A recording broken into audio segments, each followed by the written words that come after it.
YouTube land? My name is Wildboy5699. Welcome back to another video. Now, this is my second upload for 2025. It is January 2nd, 2025, which I'm actually recording this on December 30th, 2024, but you'll see this on January 2nd, 2025, the next year.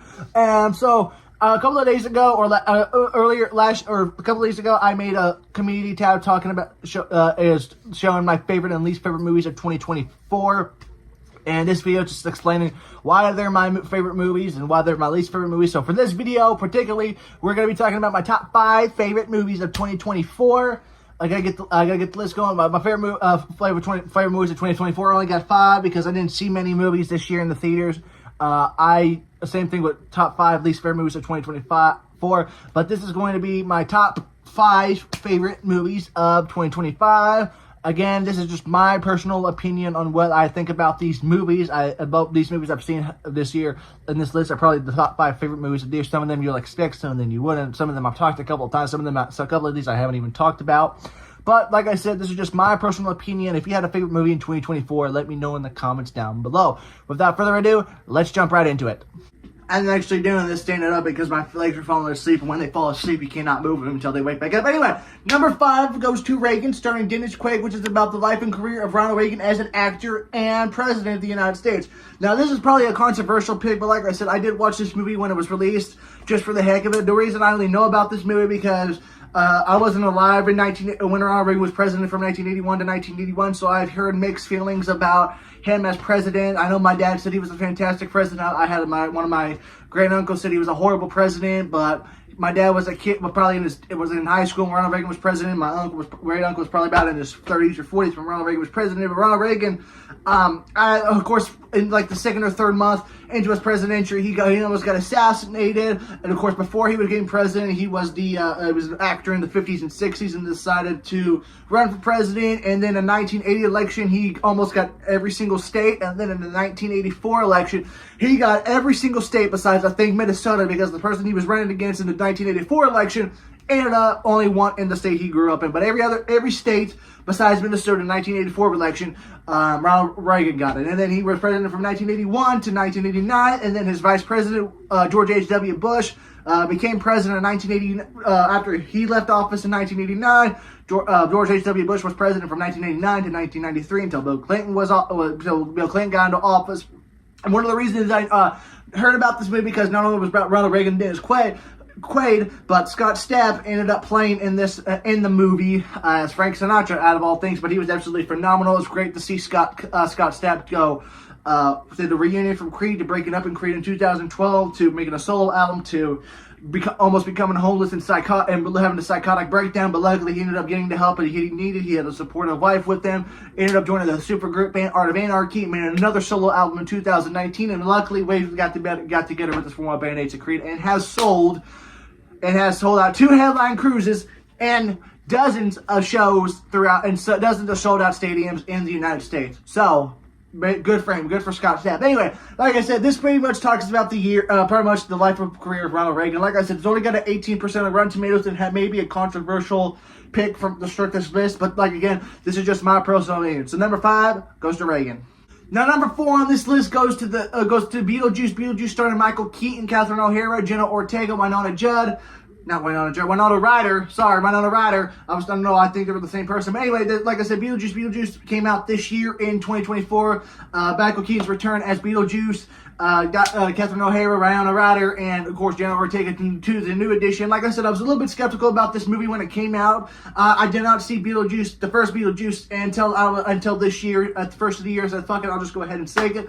And I can see why people really love this movie. It's one of my mom's favorite movies with Michael Keaton, and one of her favorite movies. She's a huge fanatic of Beetlejuice. Every time we go to Spirit of Halloween, she has to get something Beetlejuice related, and she had to get something this year. Very, very cool. Like I said, basically it comes back with the reunion of Beetlejuice, Michael Keaton, Catherine O'Hara, directed by Tim Burton again, which was released 35 years after, over 35 years since the first Beetlejuice came out.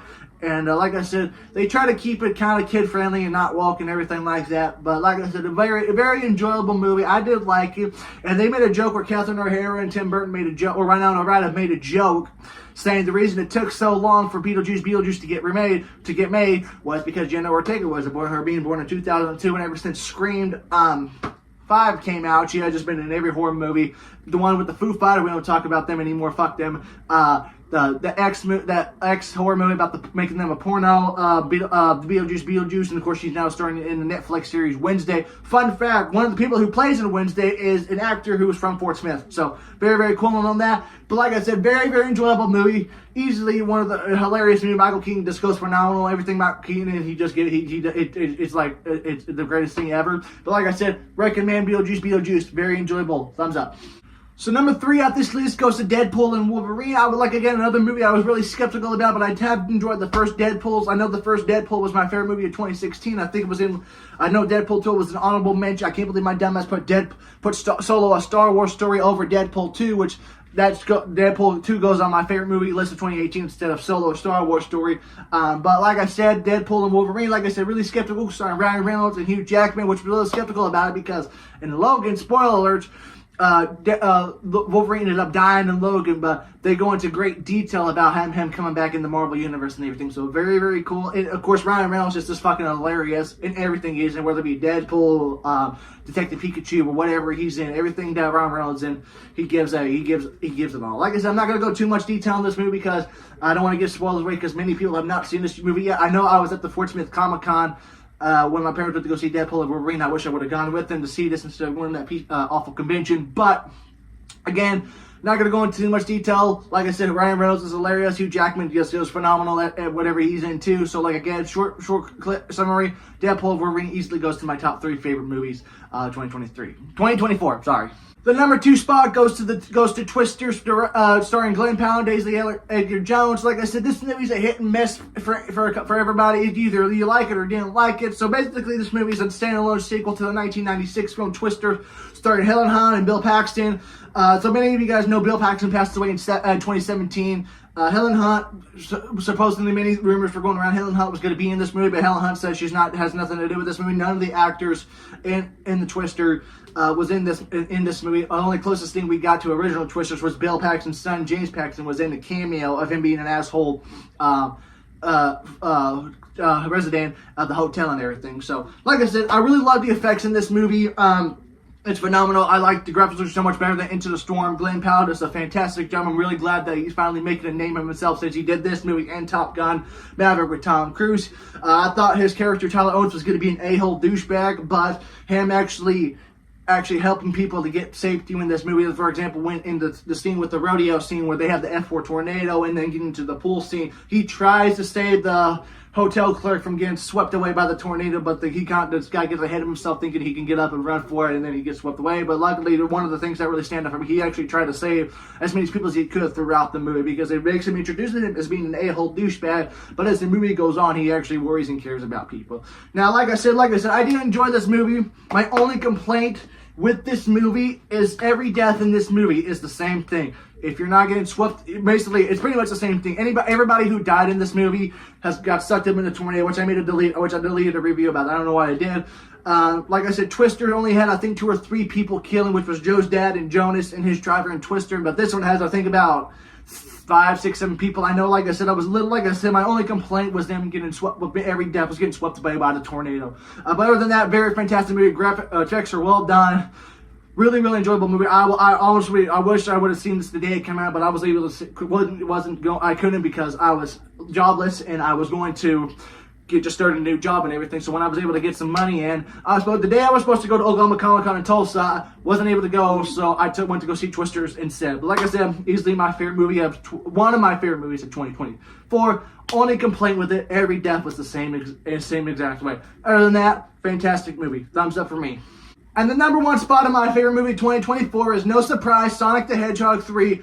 Every time a Sonic movie comes out, it goes always to my number 1 spot. The first film of Sonic the Hedgehog came out in 2020, which was easily my favorite movie of 2020. Sonic the Hedgehog 2 came out in 2022, easily my favorite movie of 2024. And again, this one takes the top kick. So basically, This movie follows the story between Shadow and Dr. Robotnik's grandfather Ivo, or I think something like that. And then I go into a better detailed review on this. I did spoil a lot of that movie in the review, so if you don't want to see that video, I would recommend going to see Sonic 3. It is still in theaters at the time I'm recording this, but like I said, very fantastic movie. Ben Schwartz is fantastic. Idris Elba, Colleen O'Shaughnessy, James Marsden, Tika Sumpter.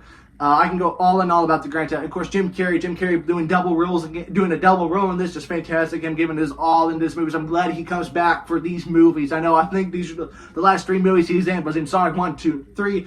And he was announced his retirement in 2022, but decided he was going to do Sonic the Hedgehog 3. And so I know Sonic the Hedgehog 4 was announced right before Sonic the Hedgehog 3 came out, but with the fate of Dr. Robotnik, I don't know if he's coming back for Sonic 4 because everybody thought he died in Sonic the Hedgehog 3 until they announced Sonic the Hedgehog 2 until he came back. Like I said, word of advice: if you go see this movie in the theaters, stay for the post credits and stay for the mid credits and after credits. Was what I'm trying to say.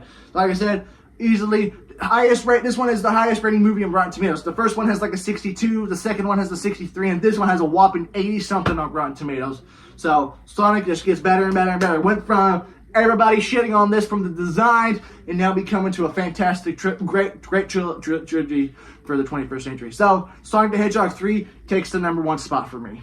And that is my list of my top 5 favorite movies of 2024. What do you guys think of this list? If you guys have any movies that wasn't on this list that you like, or any movie that you didn't like was on this list, let me know in the descriptions down below. Other than that, stay tuned for my top 5 least favorite movies of 2024, which will be uploaded tomorrow. I already got the premiere live going for that. Already set premiere for that. Hope you guys enjoyed the video. If you did, rate with a thumbs up, comment down below. As always, thank you guys a lot for watching. I'll see you in a future video. Take it easy.